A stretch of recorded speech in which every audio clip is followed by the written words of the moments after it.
What's going on, everybody? Bye. And welcome back. Just We are kidding. back at the table Leave me alone. with the bourbonists.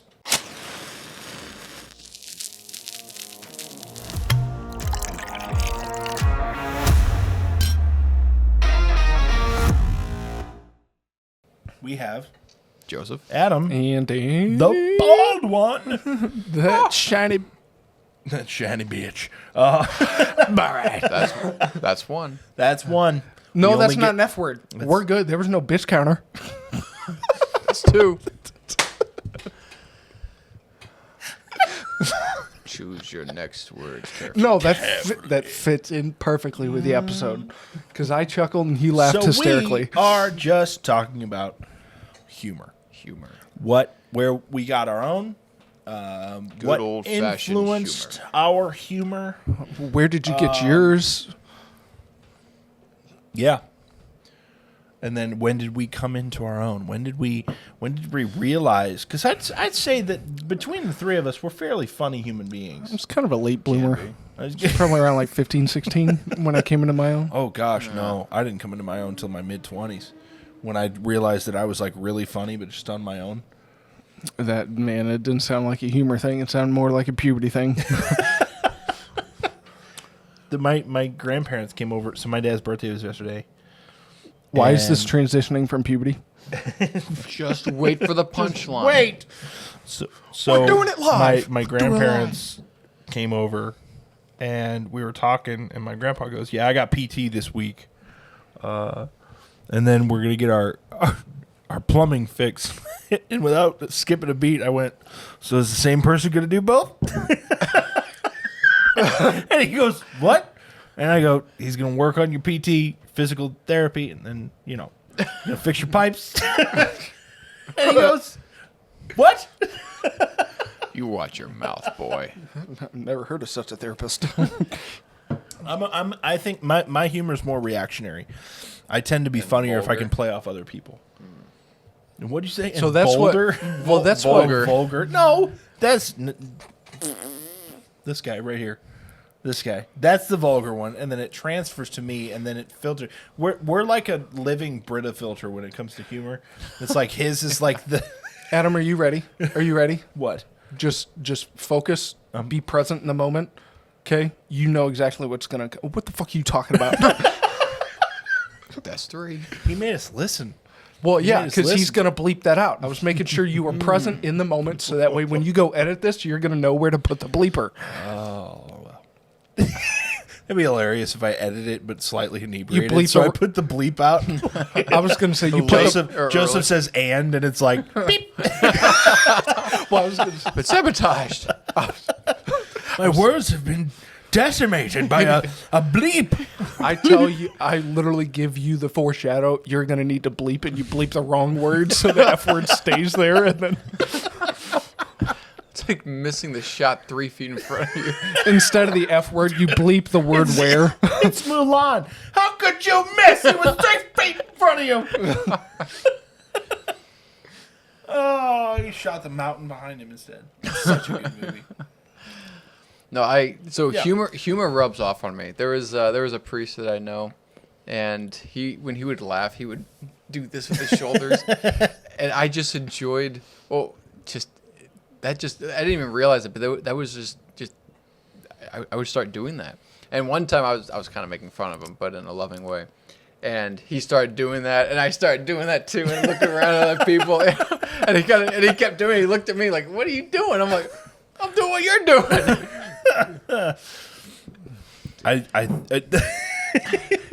I feel like we digressed a little bit too much. So we are smoking the Room 101 Ichiban. I know we smoked it on an episode before, but it is that good, and it is just, so, like, for the money, it blows my mind. It is a fantastic cigar. You're pretty easy. Well, It is really good. How many children do I have? It's not. Whoa. Oh my. It's not a complex cigar. No. And I think that's part of the charm of it. It smokes really well. This is almost too much of a draw where I'm smoking it too fast because it's such a smooth draw. Right. The burn is pretty good on it. It could be a little bit better. But again, This would be a great coffee, early morning cigar. Yep. Great cigar to have while mowing the lawn, I think. Yeah. You might not get through the whole lawn, but, Yeah. at least if I'm smoking it. Well, good thing a pack costs super cheap because then you could I just got rip 20 another. of them for $15. Like it Of was- these? Yeah. Now, that was cigar bid, so I caught it at the end. Wow. Hey, you guys want problems buying cigars? Go to Cigar Bid. You're welcome. dude. Look at the free fall section and just wait for it to get to its lowest price point. I'm telling you, there have been numerous times where within a 5-minute period, even at work, I've ended up spending a couple $100. Yeah, because I was you like, get so many cigars. yeah. Well, my problem, it wasn't the free fall section. It was the actual auctions. Oh, yeah. Yeah. And so I was like, you know what? I'll bid on those. I've never seen those before. I'll bid on those. So I've got 4. Probably won't win. And then Exactly you win the them all. thought. And Yep. then, so you've got 5 bids going, and you're like, I might win one. Right. All of them have more than an hour left, and then nobody ends up. And then you're down to like 5 minutes. You're like, please, someone bid. Well, no, you end up getting all the email alerts going, you won, you won, you won, you won. And then you look at your price, and you're like, okay, that was 100 for that. That was 150 for that. Oh, goodness. My, how that adds up. Yeah. And then we're drinking, shout out Steven and Demetrius. Steven Savage and Demetrius Kane. They collabed on this. It's Demetrius came called- from Nobleton's. Yeah. This is called the Farmstead Bourbon. And it is for the newly opened this week, which this episode drops. So 2 weeks ago, this Farmstead Distillery opened out in Cottleville, Missouri. I mean, just It's a beautiful dude, location. it's surrounded by giant pine trees. It is just the most. It's so gorgeous. They have a huge stage. They have live music every weekend. They have a restaurant and a distillery. It's the just distillery's not open yet, but it's being so built. incredible. I drive by it all the time. It's It so looks incredible, so nice. and I love that we've partnered with one of the owners before, and Steven is and a listener, which is so cool the way we met him. So we went to Bourbon and Brews, which is a local festival in St. Charles, and we went there last summer, and we showed up to the Nobleton's tent, and Steven was like, dude, it's the Bourbonist, and that was the first time that I had been recognized, that we had been recognized, at least for me, in public. And I was like, hi. I didn't really know how to react. I was like, what's your name? He's like, Steven, I listen all the time. I was like, no shit. you're like, don't touch me. That's awesome. It was so cool. Wow. And shout out Steven and, of course, Demetrius, for the whiskey and everything Nick else. And Oscar and Craig and everyone who works over at Steph Nobleton's. and Jay, Yep. bartenders extraordinaire. Is it bartendresses if they're women, or is it just bartenders? Bartenders. Oh, okay. Oh, well. Sorry. Yeah. Jerk. My God, I got another one. You need it? I might. But anyway, you were talking about humor. I was talking about humor. I think you were talking Priest about who has, I think, onset Parkinson's. only when he laughs. It's triggered by humor. Yeah. Yeah, it goes to show humor can be a weapon. He's just That's easy think champ. As far as humor goes, I think I learned very early on, because I'm a damaged child, and I'm a damaged soul. I'm a damaged soul, and I'm a little I messed up. learned early on that humor kind of resets the room, and it kind of sets you. At least I think early on in my mind, it set me as like the owner of the room, if that makes sense. Like if you can be the funniest person in the room, you own the room.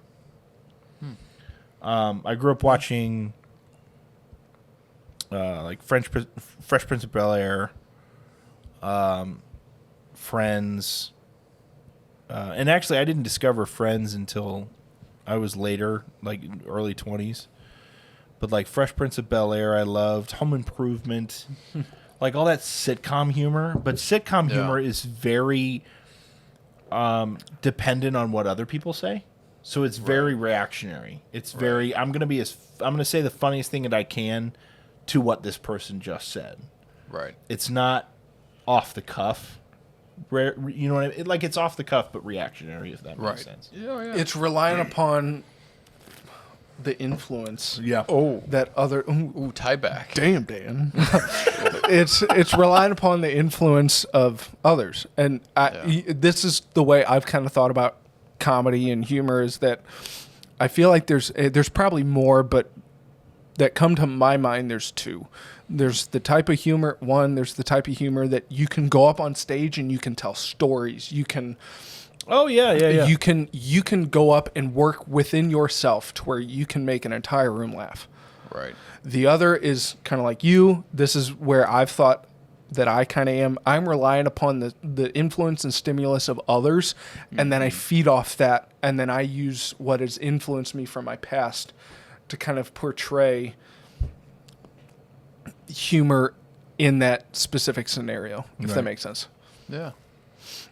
There is such a thing as comedic timing, and you can go too far of humor and be very obnoxious at a party. That's true. Yeah. I feel like that was a dig at me. No, actually, it was, no. Change your ways. Could be. Humble pill. If you take it that way, that's fine. But You're welcome. I've gone too far of humor where I meant it. Someone had to tell me, all right, hey, cool it. Not everything has to be a joke. So you have to be careful. Humor can become shallow if you got nothing else to talk about. Like if you can't go deep, you just kind of go and be funny. So I think there is a time and a place for it. Yeah. There's also a point in which you're just trying too hard. Yeah, and I think it's when your intention is I need to make people laugh. I want to make people laugh. Right. Then it comes off as like, all right, this guy's just trying too hard. Right. It has to happen naturally. That's what makes things funny. And that's because comedic it just timing. comes up. Exactly. Right. And that's where I feel like babies have some of the best comedic timing.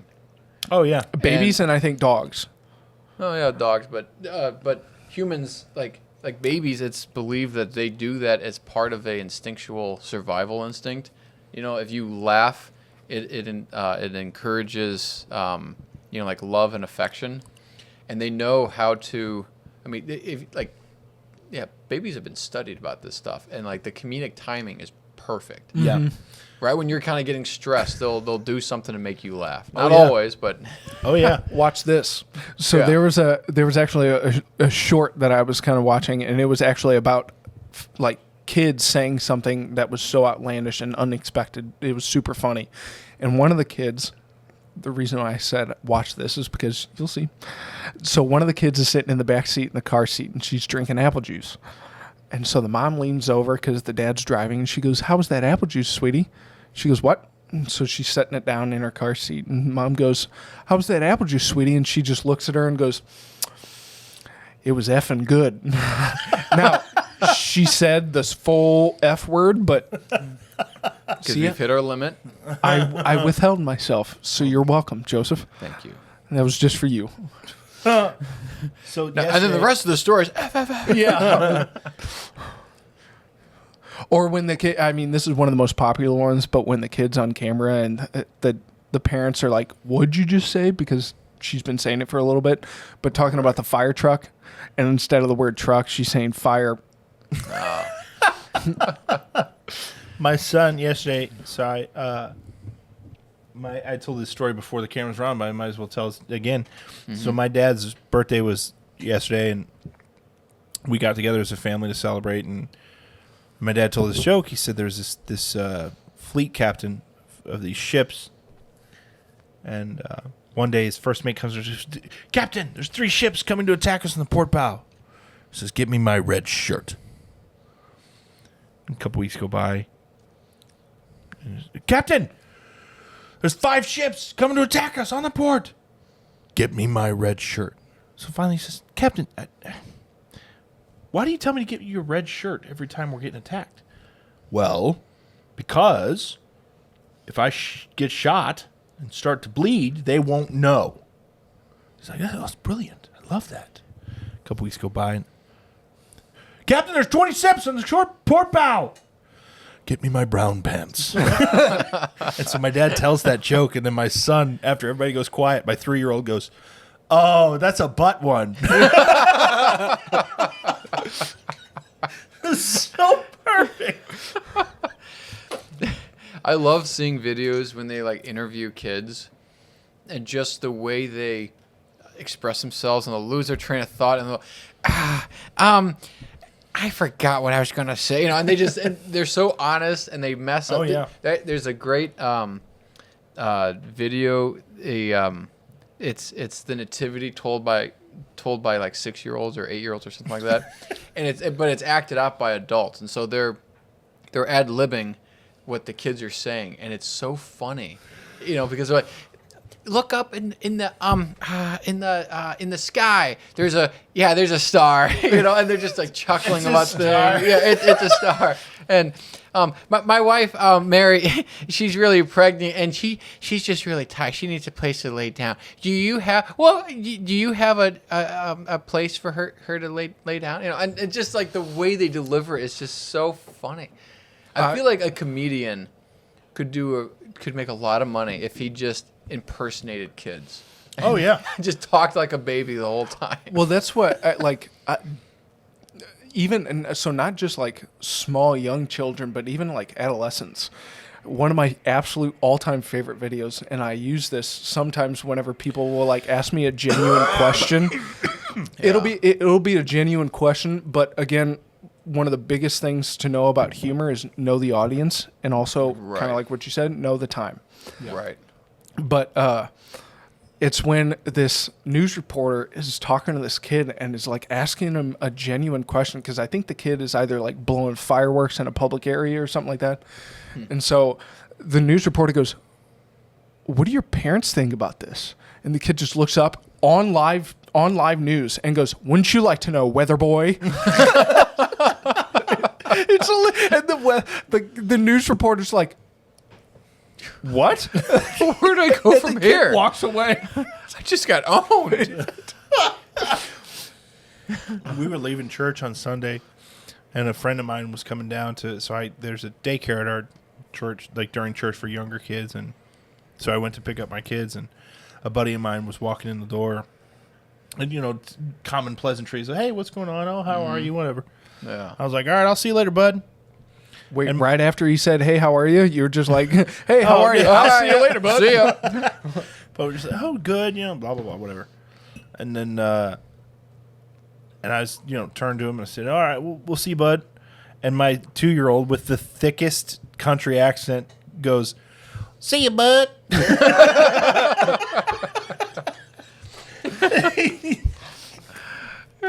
I love kids and their humor, man. Yeah. But then, of course, in order for our humor to make sense, it has to mature, and then it's more difficult. Can't have potty humor although balls are hilarious. I don't know why. But you mean like dodgeballs, soccer balls? Just testicles. They're hilarious. All right. Just balls. And so I read VeggieTales, like a storybook of VeggieTales to my kids every night. I love this transition already. This is great. Nice VeggieTales to man's genitalia. And there's there's a line where this Paul Grape, which is a character in VeggieTales, he has this old car that doesn't have any tires, and so he's trying to find the right shape of tire to make it roll, so he goes through like a triangle, and it doesn't roll at all, and then like it's rectangle and oval and all that, and finally he gets to circle, and he says, "Well, this is the last shape," and then the circle is in the shape of a ball, and then the next page is just exclamation, "Balls roll well." Every time I read that, I chuckle, and my kids are like, "What's so funny?" I'm like, "Don't worry about it." I'm immature. But so it's where and that's something interesting that I don't know, something that I think about quite often, is because humor is a huge staple of my personality. I'd like to think genuinely, and I'm not saying this in a bragging way, I think I'm a very funny person. You are. I never laughed. Your jokes are stupid. Your jokes are stupid. And your timing is even worse. Yeah. You make me cry. Not joy. But I think I'm a genuinely funny person. Or I can be, especially if I don't try too hard. And I've spent most of my life trying really hard. And I was talking to you personally, Joseph, about this today, about how a lot of my humor is not based on, but resembles Chandler from Friends, where it's very sarcastic. It's very playing off of other people. Yeah. One of my favorite lines of his is Rachel comes to him for advice, and he goes, "I'm not really good at the advice. Can I interest you in a sarcastic comment?" Like, very funny, but like that's how I play off of. Like my wife and I play off each other like that all the time, and she loves it. I think that she'll tell you one of her favorite things about me is my sense of humor, and I get that from. And it's very interesting to me that I get that from a life of pain, because I also tell people that I've lived enough pain for multiple lifetimes. Mm-hmm. But I think that humor got me through it. I think my ability to read and portray humorous moments got me through some of the most harmful moments in my life. And so I think, and Robin Williams actually is quoted as saying, the funniest guy in the room is most likely the one who's experienced the most pain. Right. And, I mean, consider him. Like, he had a really rare form of dementia where he started seeing hallucinations and stuff, and then he ended up killing himself. But, he was one of the most funny individuals. Right, 100%. One of the funniest people to ever live, ever. Yep. Yeah. And, I mean, I will say one of my staple childhood things was Aladdin. And watching the genie, and watching all the impressions, and watching, you know what I mean? And I fancy myself as somewhat of an impressionist as well, and I am too. that shaped it too. Your Jimmy Stewart is outstanding. I think it's rough. I think it's outstanding. And you look like him too, so it helps. You want the moon? You want the moon, Mary? Just say the word. I'll throw a lasso around. I'll pull it down for you. Look at that. It's like I'm watching. You're watching. I can't fucking. I'm watching. Sorry, I can't remember the name. Nailed of the damn it. movie. It's a Wonderful Life. It's a Wonderful Life. Yeah. It's a wonderful life, Mary. Just you and me. We're gonna go through this hand in hand. See, It's so good. and that's where I'm totally different from both of you guys. I never watched sitcom, never watched black and white movies. In fact, the black and white movies that's turned me a damn away shame. because it was black shame. and It white. makes sense. I was like, why the hell would you guys miss out on color? The hell's wrong with you? I was like, we have color nowadays. Why are you choosing to go back to The black? world and is white? no you for your longer- love of old things. I was like, think about the shades of skin color we're missing. Like, I there's thought so of- many different. You're not just pasty white, all right? There's tans. But, son. There's Not also for me. there's I also have two colors, pale and red. Like that's you got a little bit of brown. Those are freckles, those are buddy. freckles, brother. Still brown, buddy. You also got a little bit of blue. That's my tattoo. Well, Still counts. That's Still a great blue. story too. That's a funny story. Let me tell you that. But go ahead. Like for me, I was more like comedy movies and like stand-up comedians. Yeah. So my brothers got me into Robin, or actually one of my good friends got me into Robin Williams. Yeah. I believe it's the stand-up called Weapons of Mass Destruction. Oh my gosh. Yeah. I listened to that on repeat for so it's long. weapons of self-destruction. That's right. Yeah. That's what it is. One of my favorite jokes, and it's actually like, it's a family friendly one. There it is. Stroke much, Dan. But I mean, sometimes To an extent. Well, there's a joke to where he's talking about how over in California they legalize weed, and so he's like, man, think about those people who are dealing with the wildfires. He's like, even Smokey the Bear is going, only you can. Well, shit, I knew this.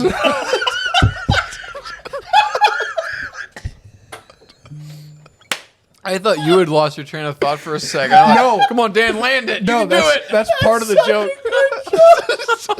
Oh, damn it, I knew this. That's good. Well, him and then so I said this on the most previous episode, Russell Peters, and the reason why I like Russell Peters is he's an Indian guy who does like he impersonates accents, and he impersonates the Oriental accent, especially Chinese accents, perfectly well. Please don't try. I'm not about to. But so like impersonating accents, and this is where I think No, I'm good. Okay. this is where Do you want to? this is what kind of, but this is where I'll replace it. No, don't worry about Personal stash, baby. I got you.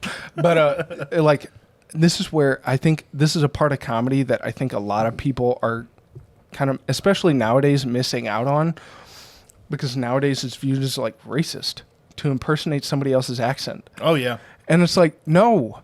Why is that bad? It's not saying that I'm better than you because you have this sort of accent. It's more of a... Well, no one has a problem when we impersonate like an English accent or a Scottish accent. It's So actually a just form been of celebration. It's just also kind an of... appreciation, fondness. It's a lighthearted poking. Yeah. Right. I mean, Yeah. I've got a cousin who's heavily influenced my humor. Like after I've been around him, I feel like I talk like him for weeks. Mm-hmm. I love him. I'm not making fun of him. Right. It's Yeah. just, I've absorbed that part of him because I appreciate so much. I don't know. It's just, There was a video recently that I saw to where there was a British guy interviewing another, or there was an English guy interviewing another English woman. But this is actually something I was talking to Mark about, because Mark's from or was raised in England. Yeah. Was the different accents in England, and it, even specifically London. Yeah. There's just an amalgamation of different accents. This woman's from Newcastle, and this guy is going around going, which is the worst English accent? And she goes, oh, for sure, Birmingham. And he goes, why? Everyone else says this other place. And she goes, no, I don't mind that one, but Birmingham's shit. And he goes, well, man, where are you from? And she goes, I'm from Newcastle. And he goes, oh, Newcastle is one of the best. And she goes, hell yeah, up the tune. And it's hilarious. Because they do. They finish sentences with, how do you feel about that? Like they ended on a higher note. Yeah. Well, that, and I'm telling you, if you want comedic relief, or if you want to look at true British comedy, go look up the show Fry and Laurie. It is one of the most hilarious shows, and I don't. It's not dumb. It's so in depth. Yeah. And that is one thing I will say about like British humor compared to like American. American humor now is just brain rot. Now, I think each country has their own form of it, but I think American comedy nowadays, it's TikTok shorts, which is just straight up like you lose about 10 brain cells each short. Yeah. To whereas like British humor, it's so it's sophisticated and it's so deep. Yeah. And there's levels to it to where once you catch each level, it makes you laugh even more. Yeah. And then when you go back and listen to it and you hear and you see and recognize the totality of depth in that joke. Right. So Fry and Laurie is a skit show. Yep. It's a lot like what you would say like the Dave Chappelle show or Keenan and Kel. Key and Peele. Not Keenan and Kel. I'm not. Key and Peele. Key and Peele. It's a lot like that, except it's an older British form. And so there's one, it's a skit. Is So it they do the- skits. Does it have the guy that played House? Yeah. Yes. That's Laurie. Oh, Yes. yeah. That's Hugh Laurie. Yeah, So- okay. It's I that. love these. And there's one skit to where for 5 minutes, there's like a main word and they play each sentence on that word. So each sentence has to use the specific word. And they do it for 5 minutes. And it's hilarious because it also makes sense. It's not stupid. Which it's genius. They Yeah. they have this great skit where what's the guy that plays House? Hugh Laurie. Yep. Okay, so Hugh is talking to a policeman, and he's like, what's your name? And he's like, he pulls out this piece of metal, he drops it on the counter. He's like, what kind of a name is that? That's exactly it. And he's like, well, how do you spell it? Well, exactly as it sounds. Exactly. Then he's describing where he lives, and he's like, I live at does a little tap dance, slaps the constable, King's Lane. He's like, careful. And then they go back and forth. He's like, it's funny. That sounds an awful lot like, does a little tap dance, punches him in the face, King's Lane. He's like, well, it's not. It's Kingsley. You know, and they go back and forth. It's like, it's interesting because when you really sound it out, like, sounds awful, like, bam, he just slams him in the face. There's this other British. I saw a British sketch about phobias, and they were all. Have you seen this? Yeah. Where he's like, hello, welcome to the phobia, whatever it was. And he was like, I'm afraid of the word that's A-H-H-H-H-H. And he was like, and he goes, I'm afraid of awkward silences. Oh. And it keeps going back and forth. And see, that's the level of depth to It's like genius. British humor. It's hilarious. Yeah. And this is also part of the reason why one of my favorite movies is Tropic Thunder. Oh, man, Because yeah. the depth of humor, like obviously there's your shock and awe, there's your swear words, there's your kind of there's your sexual jokes in there, which is your American humor. Right. But then there's so much depth to it. Like the whole movie is based upon kind of your it's an over exemplification of like actors in Hollywood and what you would see today on like a set, because it's a movie about actors trying to make a movie on a book that was actually fictionized. Right. Spoiler alert. But that's a form of humor, is over exemplification. Exactly. And so it just every level of humor plays upon the previous one. Right. And so it's so funny to where like Robert Downey Jr. plays an actor who gets a race change surgery to play a black part. I'm a dude playing To a dude. dude disguised another dude. I'm a dude disguised as a dude playing another dude. And so like, and that's even part of the movie, because the black guy in it is like, I tried out for the part for you, and turns out they gave the one black part to Crocodile Dundee. He goes, "You're Australian. Be Australian. Excuse me, Kangaroo Jack," and then hops away. Were there any moments? I'm sorry, I felt like you had something to say. No, I didn't.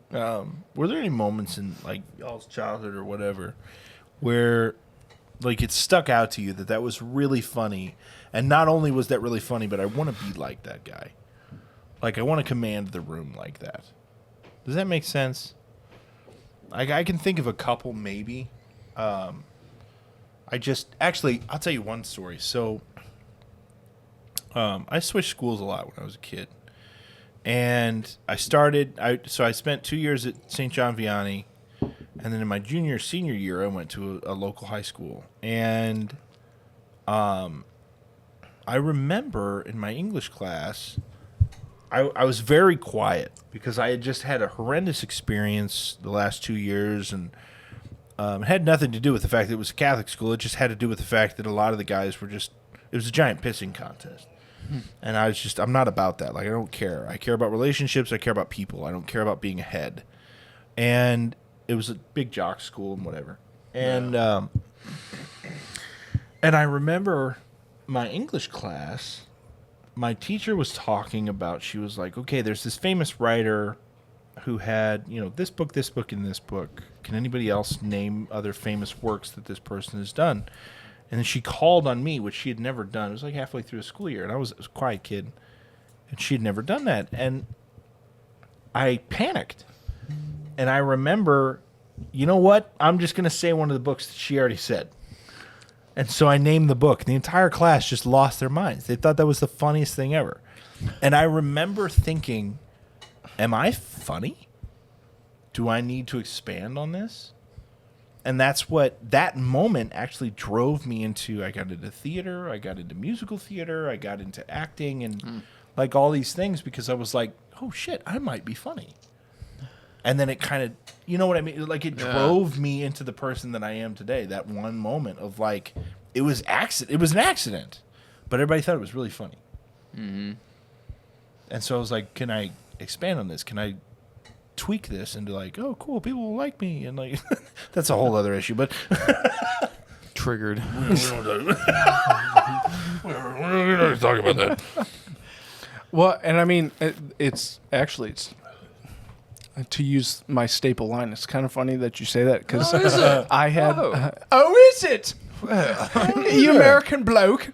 But I actually had a similar. Steven. I knew him. He was really nice. I actually had a similar experience of like, I never really. Well, partly it was I never had an acceptance of myself, and so I kind of, when I was able to get people to laugh, I kind of recognized the same thing. Yeah. To where I was like, oh, this is where I can actually get people's acceptance. Yep. And so That's where there a lot was of that one. comes It was, from. I want to say it was either sophomore, or junior year in high school. I was the kid in public high school to where I had my headphones in from the moment class ended all the way till the next class into the moment in which the teacher started teaching. Then I'd pull out the headphones and listen to class. Never really talked to anybody except a few people. Shout out Richard because you're my boy Dick. But he goes by that. You're welcome. But it was like sophomore, junior year, and it was health class. And so the health teacher ends up looking at me, and we had a group. It was like each group had 4 people in it, and we were doing a group project, and we were like kind of sharing different stories. I can't remember why, but ultimately the teacher ended up going around the class and saying like, has there ever been a time in which you guys have kind of been made fun of for just being who you are? I can't explain to you. I was not trying, and this is what made it funny. I was not trying at all. I was being genuine. And so I raised my hand, and so the teacher called me and goes, Dan, what do you got to say? And I go, well, yeah. There are plenty of times in which my family and friends call me a faggot because I listen to Justin Timberlake. And everyone started dying laughing. Oh my God! I was being genuine. I thought it was normal because, again, it happens to me. It happened to me on a daily basis. That's an F word I have to bleep out. And so for me, like, it's no skin off my hide because it's You were just normal telling for the me. truth. I was being honest. I was like, yeah, people call me the F word, that F word, because I listen to Justin Timberlake every once in a while. Everyone started dying laughing. And I was like, again, similar to you, Adam, I was like, wait, apparently I'm funny. There might be something to this. Apparently I can get people's love and affection, which That's a whole other. getting people to laugh is not love and affection. No, it's But when I'm prepubescent and I didn't like myself already, I kind of jumped to major conclusions. But, yeah. that's so good. That's so funny.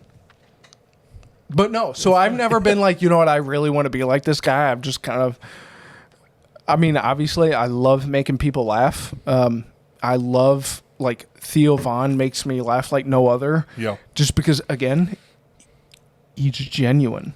Like, I think every once in a while, obviously, he tries to make people laugh. But that's why, in my mind, I feel like his sense of humor is less stand-up comedy and more, even though he does stand up, his sense of humor or his comedic sense is less stand-up and more conversational, which is more of the type of humor that relies upon other people. So, again, it's kind of like a child because it's based upon the stimuli that you're presently in. Yeah. Yeah, And I then- think that's true. Yeah. Again, without trying, you just kind of do something and then it's objectively funny. To whereas instead you're not trying to tell jokes, or sometimes you are, but it's well timed and it's reliant upon what other people bring in to the conversation. No, I get that. Yeah. Part of growing up, I realized like there were a lot of awkward growing periods of being funny. Yeah. Like I realized like there was a period where I had too much confidence and I didn't really have a good enough humor to back it up. And then there are other times where I had like maybe the good joke, but I didn't have the confidence to really land it well. So then it was just kind of a dud. And so, I mean, I can't think. I've had a plethora of those. Yeah, I still do. My grandpa told me about one. Yeah, like you realize, oh shoot, I'm knee deep in this. I'm not sure how to land this one. And you end up just saying, you know what? Let's just pull it up on YouTube. they do it better.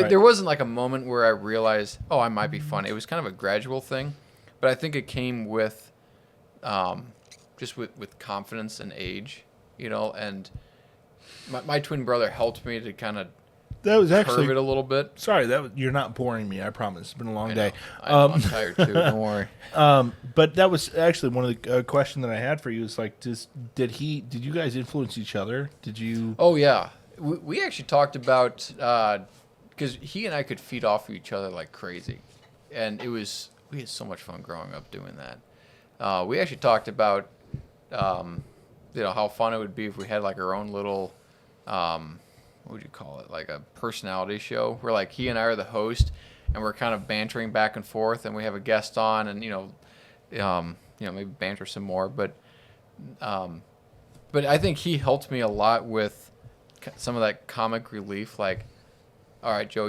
you're going too far, or that was insensitive. Because the thing that I've noticed is sometimes when I'm trying to be funny, I'll say something stupid that ends up being hurtful or maybe offensive. I'm like, yeah, you know what? Maybe that wasn't the right material to draw from.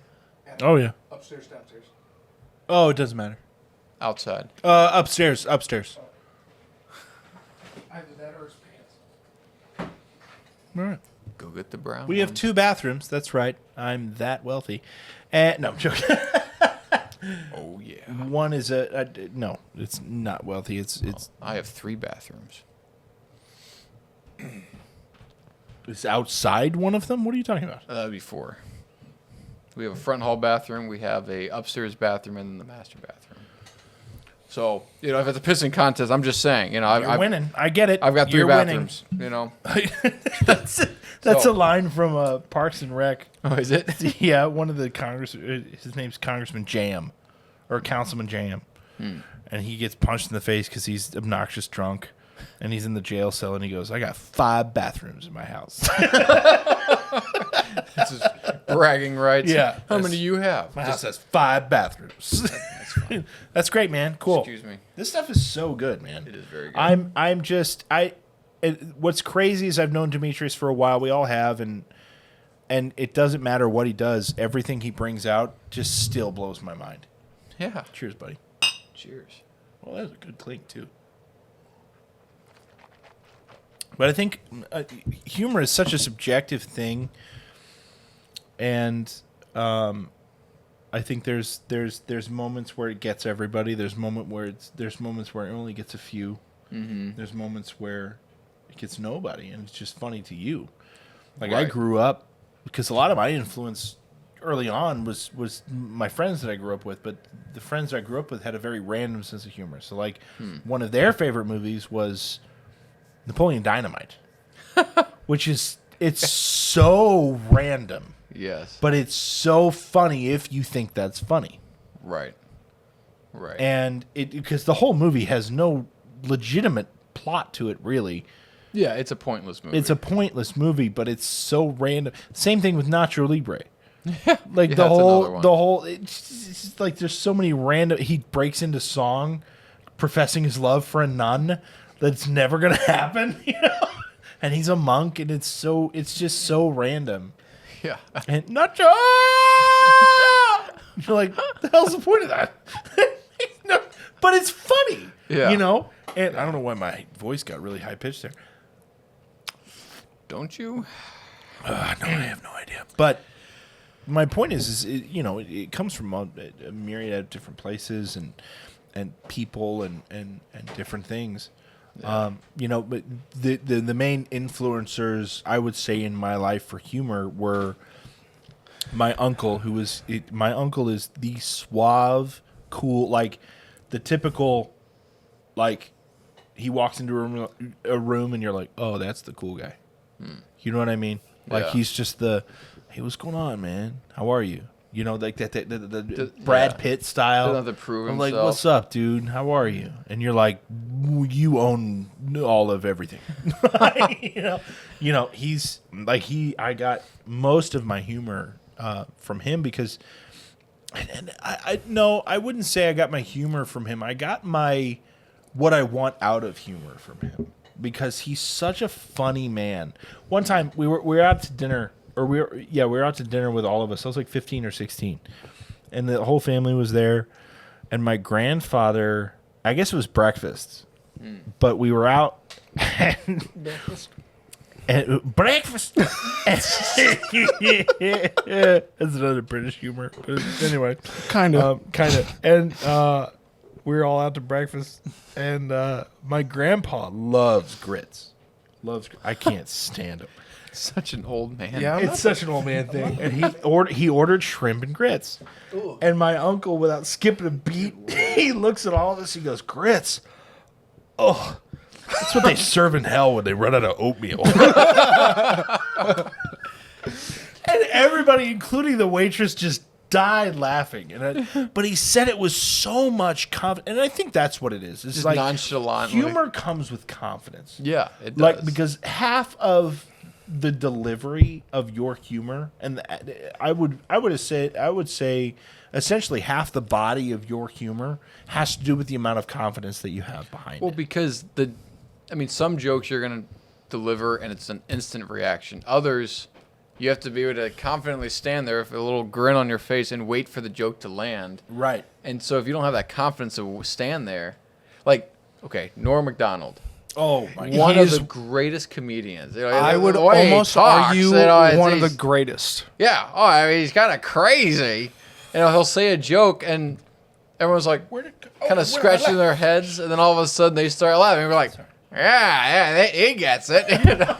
Well, there's a website that actually has most of Norm's jokes that he's either written, and then there's I kind of heard some about additional that. ones to where like he kind of said offhandedly to somebody else, and somebody else ended up writing it down and putting it onto this website. One of the most funny jokes was talking about all these. There's like 3 or 4 different people who would be horrible fathers, and he goes into like why. So it's like one of those. It's almost like an 8-minute joke because it's a story, and then all of a sudden the punchline is, yeah, but you know Hitler. I don't know. his moth story. Oh, I was just thinking about that. And the moth names that he joke is comes so up with. funny. And my other son, macadamias, whatever the names were. He just makes up these crazy names. And it's like, sounds like you really need a psychiatrist. But why'd you come in? It's like, I just came in because the light was on. It's just like but everything was just this complete side tangent. Yep. It just had no bearing. Well, and that was if we're talking about influences of humor. I'm back, by the way. Also, Welcome back. after the episode, check your bathroom. Thanks. Yeah. Gulp. Kidding, kind of. But I need that guy the, who does a bit PT of and both. plumbing. Yes. Yeah. Well, when you find him. But I don't know. At least on my end, I would say probably my 2 older brothers Yeah. were probably my biggest. I was like, you know what? I kind of want, because my oldest brother, Mick, not many people know about him because I don't talk about him a whole lot, but he is the smartest person I've ever met in my life. Yeah. I guarantee you he has an IQ of over 125, and that's on a bad day. But he is one of those to where anything that he reads, it's almost like a photographic memory, but it's more like audio style. So if he just reads it, whether like he says it to himself or visually, he consumes it and not only like memorizes it, but understands it. And it's unbelievable. It's so much so to where I feel bad for him because he has a hard time. I feel like he has a hard time talking to others because especially when he has to talk to me, he has to talk at a kindergarten level and he's up in masters. Talk better for yourself, man. I'm sorry. But I'm serious. Like when so the only thing that I would say I maybe have a leg up on him is when it comes to exercise and nutrition. I majored in that. Yeah. And I love that stuff. He's just one of those guys who's just the smartest guy in the room. But everything else, Yeah. and that's where he is such a massive impatience towards everyone else. And that's part of his humor, though. It is a massive sense of sarcasm, and it's due to his impatience with other people. Yeah. And he is absolutely downright hilarious because he'll just nonchalantly give some of the most sarcastic comments about people, and he means it. Yeah. But it's I'll be crying laughing because it's like, do you know what you just said? And he goes, yeah, it's what I think on an hourly basis. Like, this is normal for me. It's the bloody truth. And then It's just my truth, sir. And I don't then- know what you're saying. my older brother Tim, that's my boy. Like, Yeah. he's honestly, he's the same way, except he's more violent. Violent which humor. adds it. He's hilarious. Yeah. And the cool thing is honestly, his wife's very similar. I don't know Bree that well. I know her enough to where, yeah. If she doesn't know you, she's very calm. Yeah. But like when me, my brother, and her, Bree, my sister-in-law, ended up taking the trip to Colorado to go ski, I'm telling you, she was Tim, just 5 foot, maybe 3, and 94 pounds soaking wet. She is downright hilarious, but she's violent. Yeah. And so there's been numerous times where she's like slugged me right in the arm because of what I said, because I'm a smartass. Yeah. I'm a Keithley. Like that's It's our gonna happen. sense of humor. But yeah, I would definitely say Your my older brothers. my older brothers, and then my dad. I mean, there have been so many Oh my God, stories. your dad's so freaking hilarious. There have been so many stories that my He's dad has told me so- about. So I'm going to say, from an outsider's perspective, your dad is so blunt that it's hysterical. Yeah.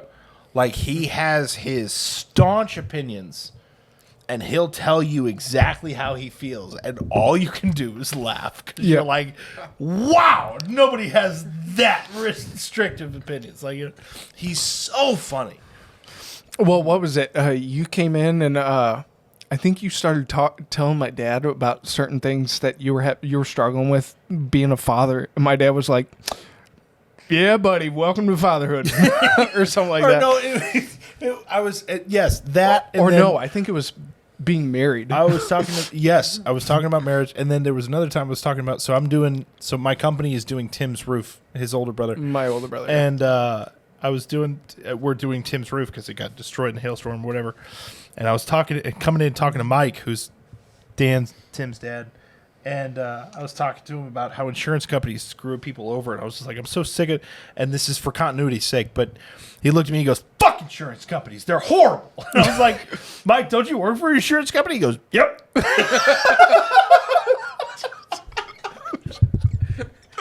He's so funny. That's why I know. He's like, "That's why I'll never do property insurance. I only work for Aflac. They do life insurance." I was like, "Okay, Mike." Well, and then there's a family story. I won't say which family member, but this is one of the funniest stories. So my dad was a part of a fraternity down at Mizzou. He was an SAE. And so they're down there, and my dad is meeting one of our family members at a bar. This bar has bikes hanging up on the wall. So my dad and this family member end up getting so drunk that this family member ends up taking the bike off the wall and riding around the bar. So everyone in the bar is chasing him, and my dad is going, they're still on the bike, riding around the facility, running from these people. And he goes, we end up going in about a month later, and he goes, all the bikes are chained to the wall. And You ruined it. The ambiance has changed. yeah. Dan, you mentioned earlier that part of humor is storytelling. And I think I learned that from my grandfather. My grandfather is an amazing storyteller. He owns 180 acres out in the middle of nowhere, which we will do an episode this year on that farm. Very soon. I've got something to say about storytelling when you guys are done. But that storytelling is, I learned to tell a good story from him because it's all about pauses. It's all about accentuating certain situations and Not like losing your train of not thought. losing your It's train about of remembering the punchline. I know. Yeah. Because I've gotten halfway through. I'm like, where was I going with this? What were we talking about? I've got a story about that. Oh yeah, and then you've lost it. So he told this story once about. So he's the toughest man alive, by the way. This is the guy who found a brown recluse in his pants, And ate it. like in his no, and Flexible. he found it in his shorts, and it had already bit him. And for a week, he lived with the pain and was just like, it'll go away. But it was like eating away at his Because he skin. knew the spider was in worse pain. He's the Chuck Norris of our family. That's right. And That or the white Chuck David Adams. Goggins. that too. And Chuck Adams. That'd be a Chuck, good... that's a good name. You got your sixth kid name. Yeah. Hey, watch yourselves. Don't speak that over my life. I will don't need not no more go on. kids right now. 6! But he told his story once. He said he was driving down the road with in his farm truck, and this giant copperhead.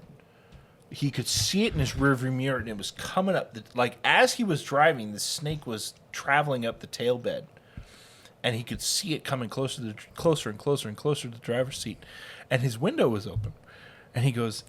And his nickname for me is Jackson. I don't know why, but he always called me Jackson. He just never remembered your name. It doesn't He goes, matter. Jackson, I swear to you, I was watching this son of a bitch. He was crawling up this tail bed, and he was getting closer and closer to the window. And so I was driving on the road and like watching the snake and driving on the road and like looking in the mirror, and I couldn't see it. And so I pulled over and I got out of the truck and I took the snake and I chucked him across the highway. And as soon as I chucked him, I went, "You son of a bitch! Why didn't you just roll out the window?" He tells the greatest stories. And it's that comedic timing of like you get involved with the story because Right. he tells all the details and from moment to moment to moment, and then finally it's that, oh damn, Punchline. you should have just done this. You just hit him with the punchline. He's such a great storyteller. And I know I learned all that from him, my storytelling from him. Yeah. I When can see that. I'm the opposite. I'm horrible at storytelling. And there's a reason I bring this up, because as soon as we started talking about humor, I wanted to bring this up. So a couple years ago, me and my cousins were sitting at my aunt and uncle's house, and they recited me a story I totally forgot about. So my grandpa is driving down to his farm. Yeah. Very similar. But he's driving me and my cousin, who's just a couple years older than me. And so it's just us three sitting in my... Checking his pants? No, I'm checking the recorder down there, man. Sure. But so we're driving down to his farm, which is down in Farmington. And so we're riding down the highway, and I'm trying to be funny, and so I'm trying to tell this joke, which it's a story. Mm-hmm. And so I keep getting lost. So the joke is maybe from street A to B to C. C's punchline. I'm getting lost on street double Z and triple S plus a numerical value that's added. And so I keep getting lost. And then I keep doubling back, trying to go, oh, yeah, I forgot about this part. Mm-hmm. And then, oh, yeah, this is important, so there's this. So I keep getting lost so much and doubling back that I end up losing the punchline. And I go, oh, no, what? I forgot the rest of the joke. So my grandpa, I'm telling you, this was perfect. Waits about 3 seconds. It's 3 seconds of awkward silence. He's still driving. And all of a sudden, I'm looking at the front windshield, just watching the street go by. And all of a sudden I hear, well, Dan, shit. There's about 5 minutes of my life I won't get back.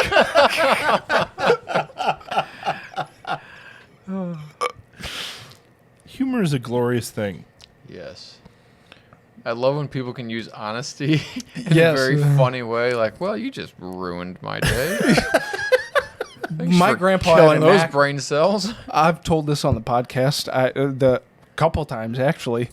I was trying to tell my grandpa something, and he goes, shit, Dan, if you just shut the fuck up and open your eyes and ears for a time or two, you'd learn a thing. Yep.